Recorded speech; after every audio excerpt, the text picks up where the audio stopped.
vous êtes né à Kharkov et vous êtes établi, mais vous êtes établi en France depuis les années 90. Vous avez fait une dizaine réalisé une dizaine de films documentaires et de fiction.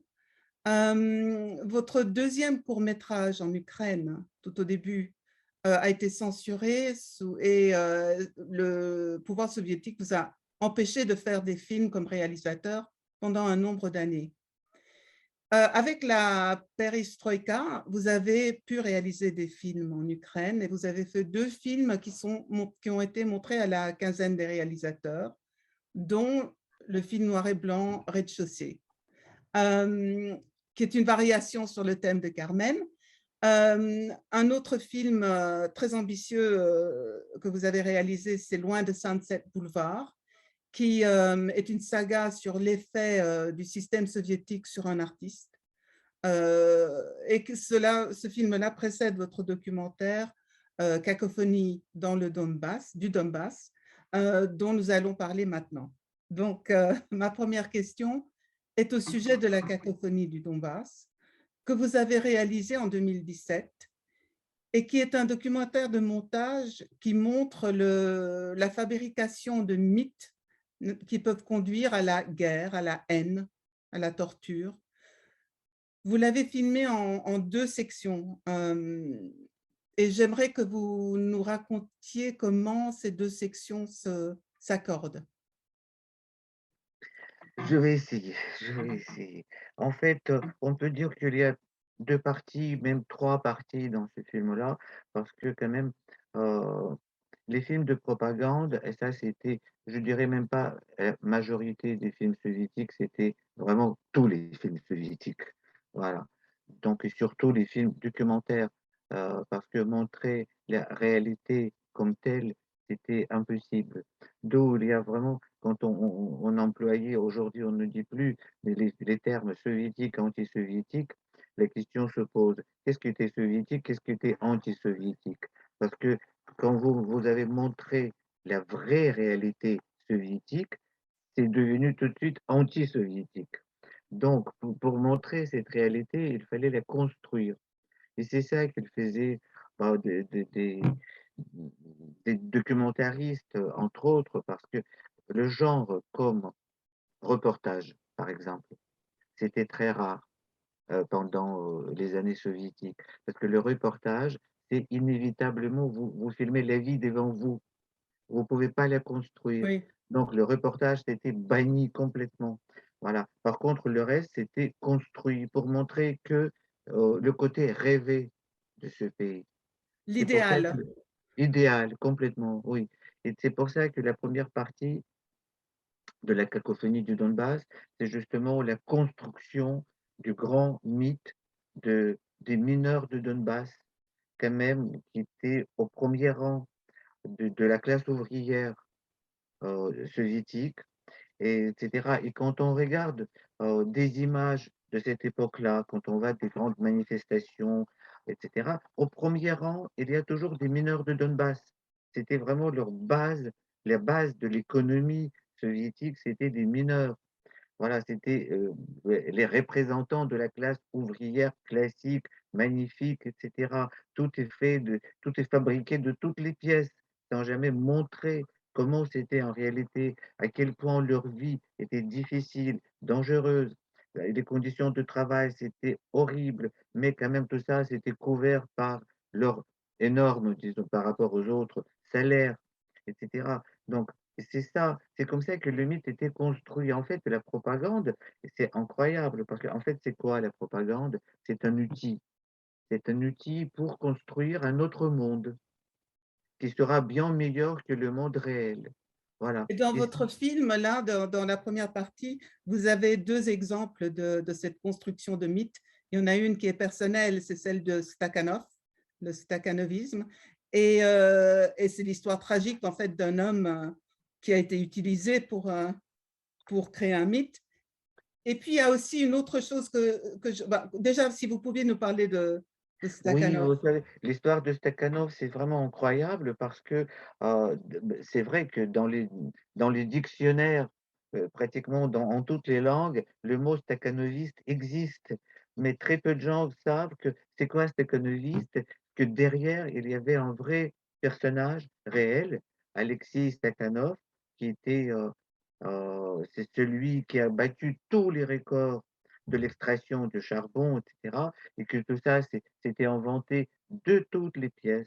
C'était faux de A à Z, parce que le pays et le Parti communiste soviétique a eu besoin d'avoir un héros de travail, un héros, en mineur, c'est encore mieux.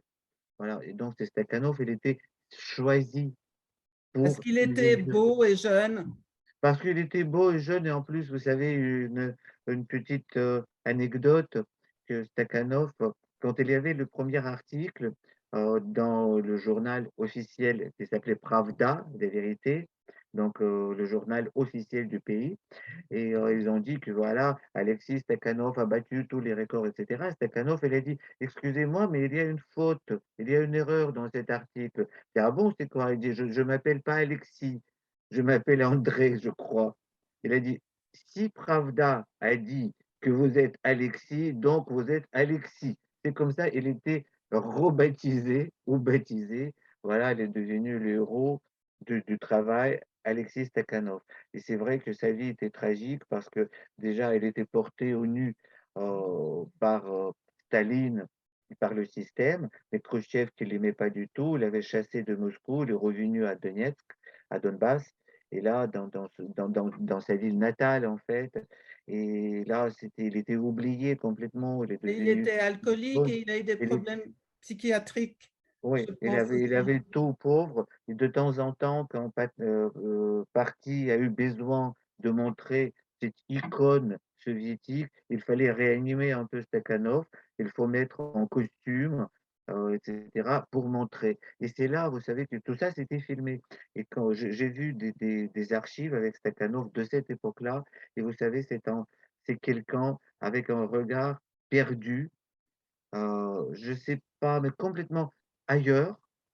Vraiment, je dirais en loup traqué, comme ça, qui sait plus du tout comment faire.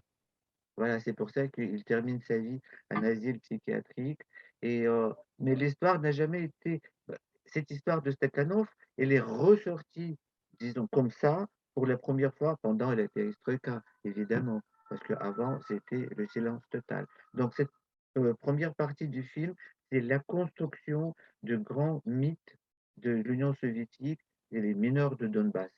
Et vous avez aussi d'autres séquences extraordinaires qui sont les ouvriers, les mineurs, dans un sorte de palace où ils déjeunent à des petites tables rondes et vous avez un gymnase et c'est un endroit vraiment luxueux. Les femmes vont acheter des parfums dans la boutique.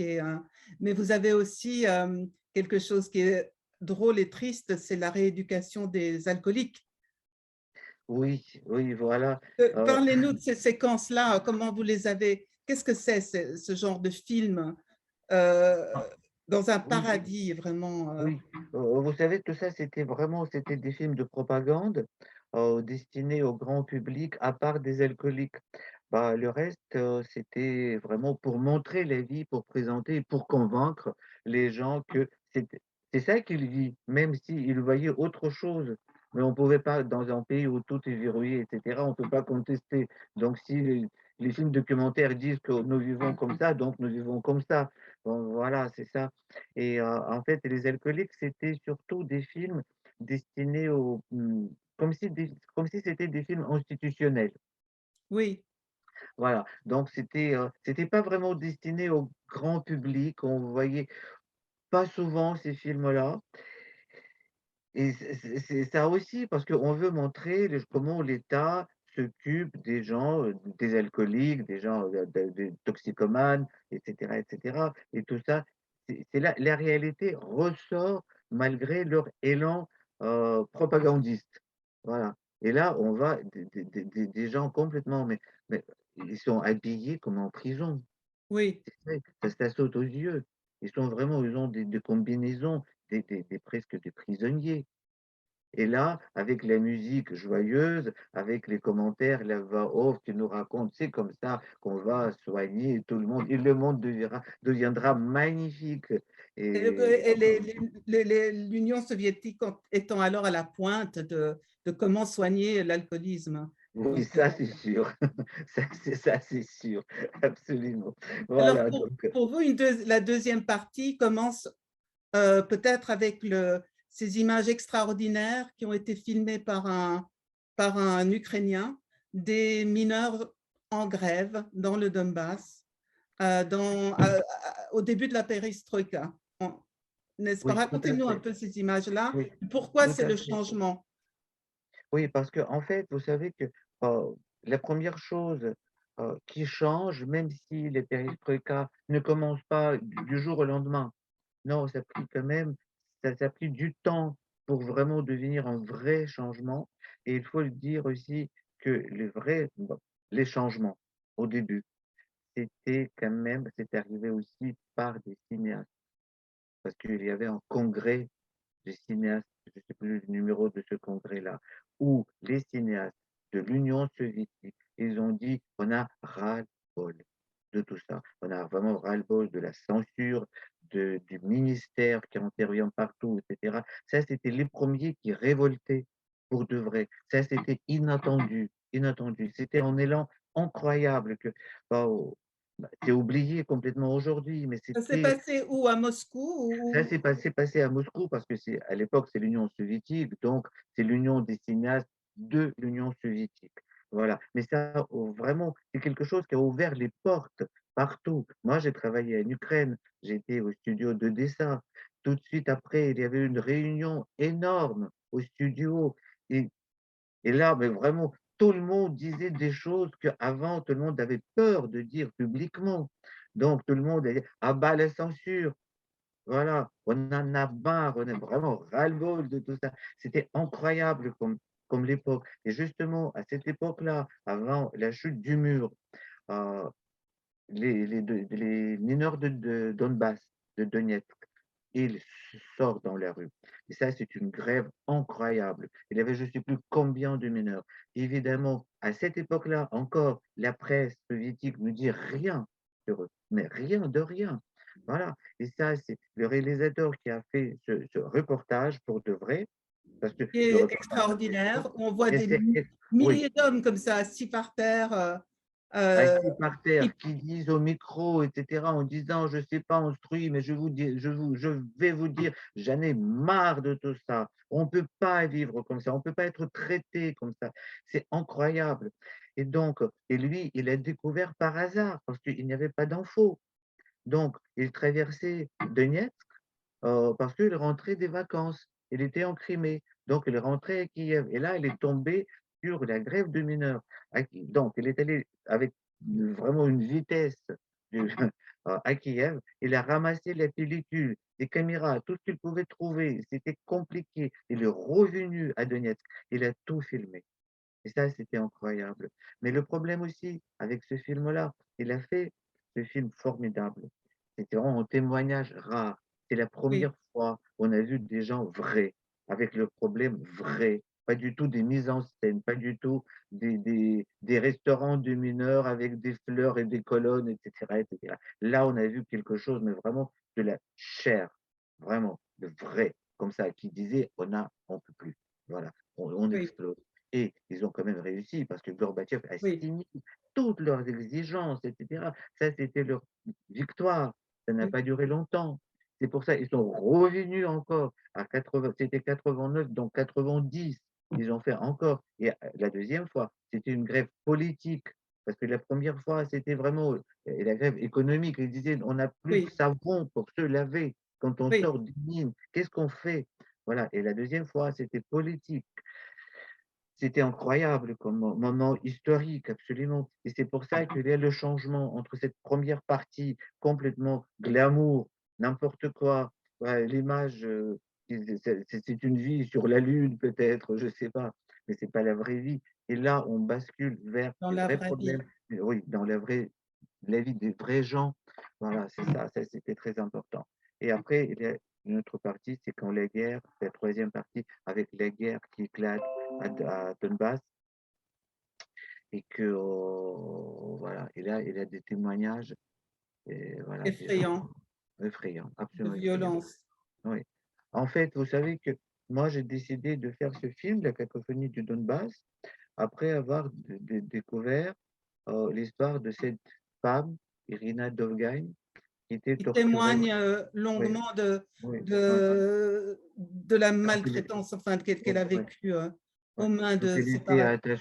elle était attachée au poteau et tous les horreurs qui lui est arrivées, etc. Moi, je trouvais ça, j'étais bouleversé et je me suis dit, c'est pas possible de ne pas parler de ça. Il y avait une vraie, pour moi en tout cas, il y avait une vraie nécessité de faire un film pour parler de tout ça et pour réfléchir en même temps comment on est arrivé à ça.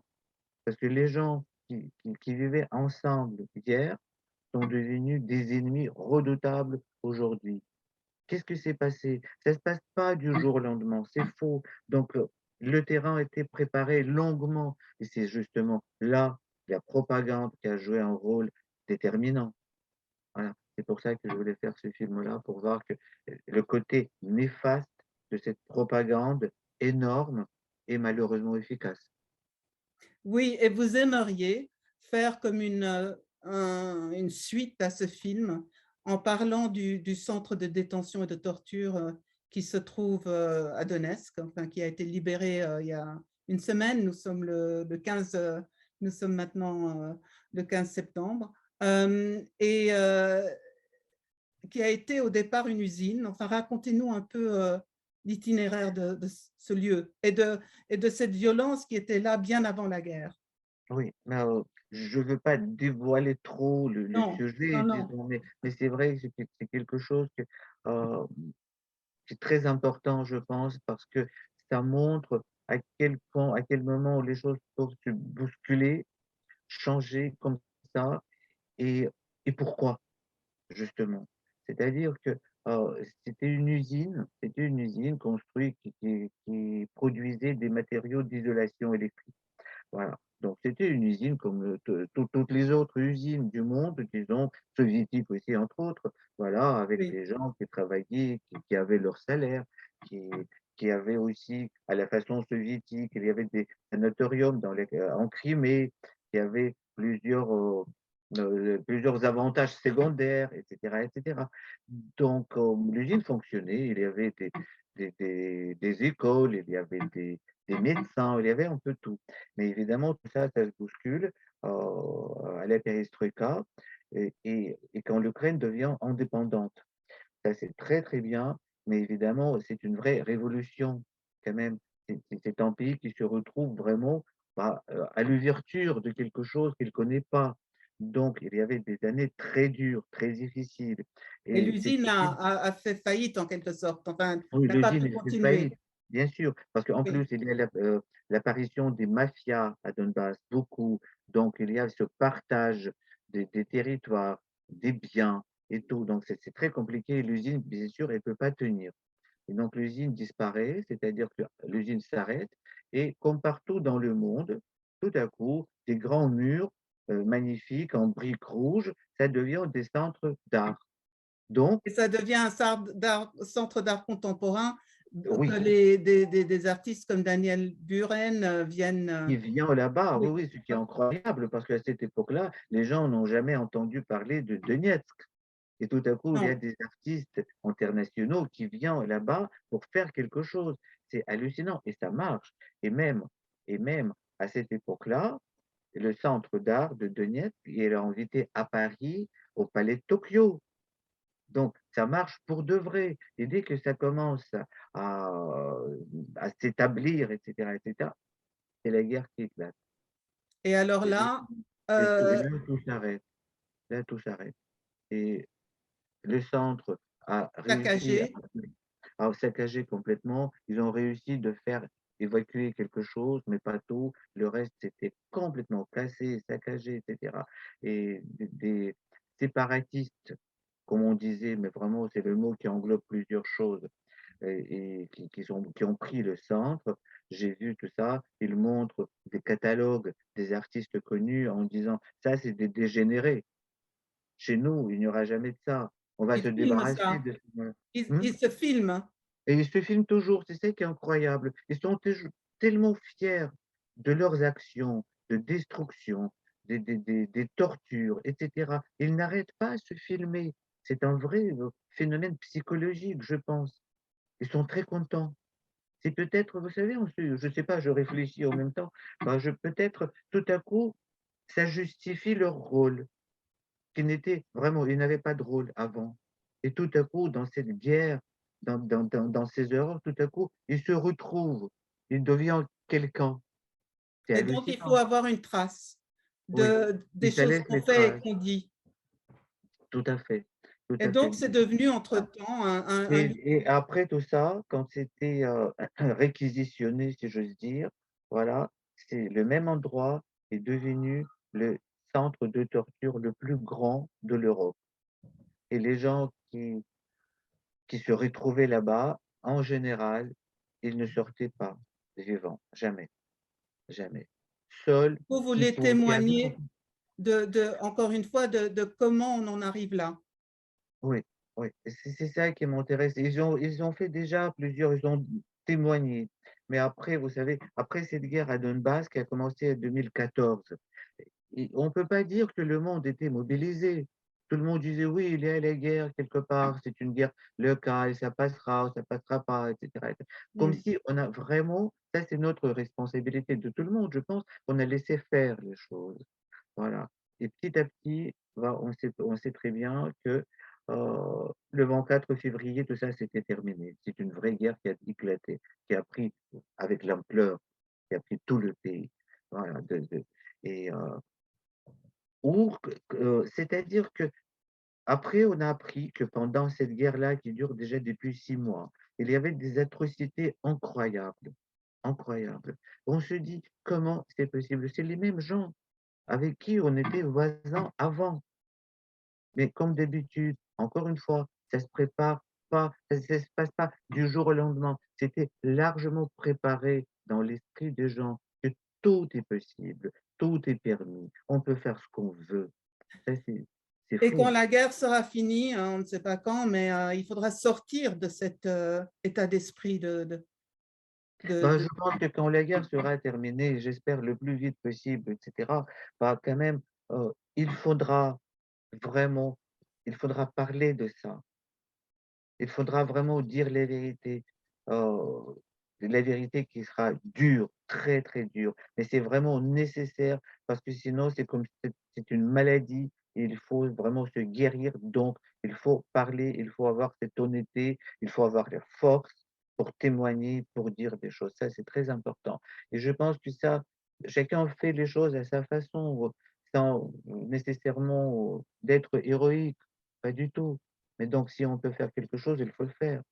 Et là, on a vu que pendant cette guerre, il y a énormément de gens partout, partout en Europe qui se comportaient à la façon incroyable. De cette solidarité pour accueillir des Ukrainiens partout dans le monde. Bon, je suis sorti de notre sujet, mais je pense que ça, c'est la suite logique des choses. Donc ça, c'est important. pendant tout un temps, vous avez fait des allers-retours entre Paris et l'Ukraine et vous avez, votre premier film ou deuxième film, de retour en Ukraine pendant la perestroïka, c'était Rez-de-chaussée qui est une histoire d'amour en noir et blanc sur le thème de Carmen, mais qui est plus que ça, puisque vous avez là-dedans un personnage, heu, hirsute, fâché, qui est important. Expliquez-nous, qui est ce personnage? Oui, c'était l'histoire de Rez-de-chaussée. C'est un film de perestroïka, vraiment, vraiment. De toute façon, ma vie professionnelle a commencé grâce à perestroïka. Sinon, avant, je pouvais rien faire. Bon, j'étais sur la liste noire, assez rapidement. Avant tout 3 ans, 24 ans, je crois. Voilà, donc c'était très compliqué et là, tout ça, tout commence et avant de partir à Paris, quand même, j'ai déjà fait un long métrage par miracle, absolument. Et le scénario du rez-de-chaussée était déposé au studio. Était déposé au studio. Donc, C'est grâce à ça que je fais ce film-là. Bon, entre-temps, beaucoup de choses ont changé et c'est une histoire très personnelle, disons, très intime plutôt, très intime. C'est l'histoire de Carmen, c'est l'histoire de la liberté totale d'un être humain, d'une femme, Qui etc. est une actrice merveilleuse, elle est radieuse. Elle est radieuse et merveilleuse, elle est incroyable, elle est très, très connue aujourd'hui. Et donc, mais ça se passait, mais je voulais que ce soit vraiment ancré dans cette réalité absolument nouvelle, dans la réalité de la perestroïka qui a ouvert toutes les portes. Et donc, il y a un personnage, c'est un voisin qui fait tout le temps, il découpe les journaux. Parce que chaque jour, il y a des révélations. Chaque jour, il découvre que toute l'histoire qu'il connaissait, qu'il a vécue, c'est faux. Il devient complètement dingue. Et quand il y a une manifestation du 1er mai, il sort dans la rue et là, il hurle en disant que vous êtes tous des crétins, où vous allez? Ça fait 50 ans que je marche comme vous et qu'est-ce que j'ai? Je suis misérable, je vis dans la misère, etc. Parce que tout est faux, tout est mensonge, etc. Bon, il fait une C'est crise. très fort. Oui. On va parler maintenant parce que le temps se rétrécit, il a l'air de passer très vite. Loin de Sunset Boulevard, parlez-nous de ce film qui est un film qui parle d'un artiste russe à Moscou qui perd toute son intégrité personnelle et professionnelle à cause du système. Et vous avez fait ce film en Ukraine avec des acteurs ukrainiens qui parlent avec leur accent ukrainien. Donc, Ah, écoutez, racontez-nous un peu. ça, c'était une aventure absolument incroyable, gigantesque, parce que c'est l'histoire de la peur ancrée euh, dans les gènes. C'est-à-dire, dans ce pays, il y a une chose qui est constante. Et même à l'époque, quand on faisait le film, avec ma co-scénariste, on se disait, peut-être on le fait un peu trop tard, il fallait le faire avant. Bah, la vie nous a démontré que malheureusement, c'est jamais tard, c'est toujours au moment nécessaire. Donc, c'est vrai que c'est l'histoire de l'ascension d'un artiste, d'un cinéaste qui est homosexuel, donc qui sait qu'il y a un danger permanent, de quelqu'un qui était aux États-Unis, qui est revenu avec tout ce qu'il a appris là-bas et qui a le goût pour des comédies musicales, il veut le faire à l'américaine. Et ça, c'est vrai que ça existe. Cette histoire de réalisateur en plan en ascension professionnelle, etc., avec tous les contraintes qui existent, etc. Ça, évidemment, c'est basé, c'est influencé, inspiré par l'histoire d'Eisenstein et de son assistant Alexandrov, qui était aux États-Unis, qui sont rentrés, et voilà, ainsi de suite. Et voilà, on a tourné tout ça à Kiev, parce qu'à Kiev, il y a un plateau qui était construit dans les années 20, et c'est un énorme plateau formidable de l'époque qui était construit c'est-à-dire avec les schémas, disons, les schémas de construction de dirigeables. Donc, c'est gigantesque. Il fallait vraiment que ça sorte de là. Donc, et on a utilisé ce plateau avec énormément de décors et tout. Et les gens qui travaillaient, des comédiens, je veux dire, bah, il y avait beaucoup de comédiens ukrainiens, mais beaucoup de Un comédiens, Estonien, un Estonien, mais vraiment une grande star de l'Estonie, Lembit Ulfsak, qui malheureusement n'est plus là, et des comédiens de Moscou, des comédiens de Saint-Pétersbourg, de partout, en fait, de partout. Voilà. Et là, c'est après le tournage, parce qu'on a fait comme à l'époque, c'est-à-dire tout est post-synchronisé. Et en général, euh, en l'Union soviétique, les gens, tout était post-synchronisé parce que les gens des républiques différentes, et, ils parlaient avec un accent. Bon, en Ukraine, local. non. Oui, voilà. Donc, mais il fallait que ce soit propre. Donc, il fallait doubler, disons, tous les comédiens par des comédiens de Moscou pour que ce soit vraiment la langue russe, pure, nette. Voilà. Et là, je me suis dit, moi, je ne veux pas du tout faire ça comme à l'époque, c'est pas possible. Je veux que, parce qu'on part des années 30, donc c'était un Oui. seul pays, voilà, les gens parlaient comme ils parlaient. Et donc, c'était très, très difficile, mais j'ai insisté, j'ai réussi, et je fais venir tous les comédiens ukrainiens à Moscou, là où ils ont vraiment terminé leur rôle en post-synchro avec leur accent vrai, authentique et ce comédien estonien Lembit Ulsak, vraiment un comédien magnifique. Pour la première fois dans sa vie, on a entendu sa propre voix parce que c'est lui qui En a fait russe. son rôle Ouais. en russe. Voilà. Mais ça, Donc tout ça, c'est au c'est début de la authentique. perestroïka, plus ou moins. Pour Non, pas au non, début. c'est plus tard, mais c'était très compliqué, je peux vous dire. C'était un des films les plus compliqués pour moi, mais quand même, j'ai Il est réussi de. super intéressant. Mais parlez-nous, qu'est-ce que vous voyez comme l'avenir de la langue russe dans les arts ukrainiens? Écoutez, je pense que ça, c'est très, très compliqué parce que, disons, à l'époque, avant les guerres, voilà, disons, avant les Oui. guerres, en Ukraine, il y avait des régions qui parlaient russe sans aucun problème, évidemment. Moi, je suis né à Kharkov. Bon, Kharkov, on dit à la façon russe parce que c'est aujourd'hui, on dit en ukrainien, c'est Kharkiv, voilà. Et donc, ça, c'est une ville qui était par excellence, qui parlait russe, évidemment. Donc, et évidemment, il n'y avait aucun problème. Mais depuis que l'Ukraine devient l'État indépendant, c'est vrai que la langue officielle, c'est ukrainien. Et disons que deux langues cohabitaient facilement, facilement. Mais je pense qu'après la guerre, ce sera plus du tout comme avant. Et Plus donc, du tout. vous parliez l'ukrainien quand vous étiez petit? Non, je parlais russe parce que tout le monde parlait russe à la famille, dans la rue, à l'école, tout le monde parlait russe. Et même, c'était curieux parce que l'ukrainien n'était pas une langue obligatoire. Et donc, elle était facultative. Et donc, évidemment, comme tous les À écoliers, l'école?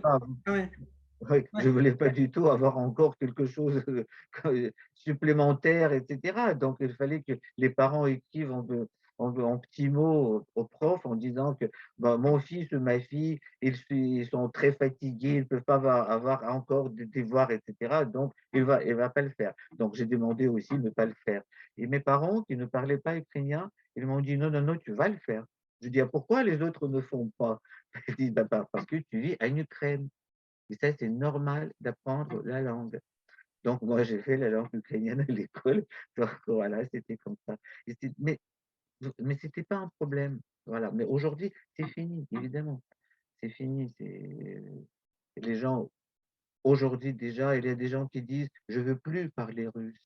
Bon, évidemment, je sais pas, on va aller à la façon extrême aussi, c'est possible, mais la guerre, c'est une situation extrême. Donc, il faut prendre en compte ça aussi, évidemment, évidemment. Est-ce que vous avez, depuis cette guerre, senti une plus grande ouverture de la part des producteurs, par exemple, ou des gens en général pour la création ukrainienne, puisque plein de gens maintenant commencent à en connaître beaucoup mieux, non seulement les Euh, villes, mais les artistes de ce pays. Est-ce que Écoutez, ça a je un pense, effet sur votre carrière? pour le moment, non. Pour le moment, non. Mais bon, je pense que il n'y a pas beaucoup de tournage pour le moment, parce que c'est la guerre.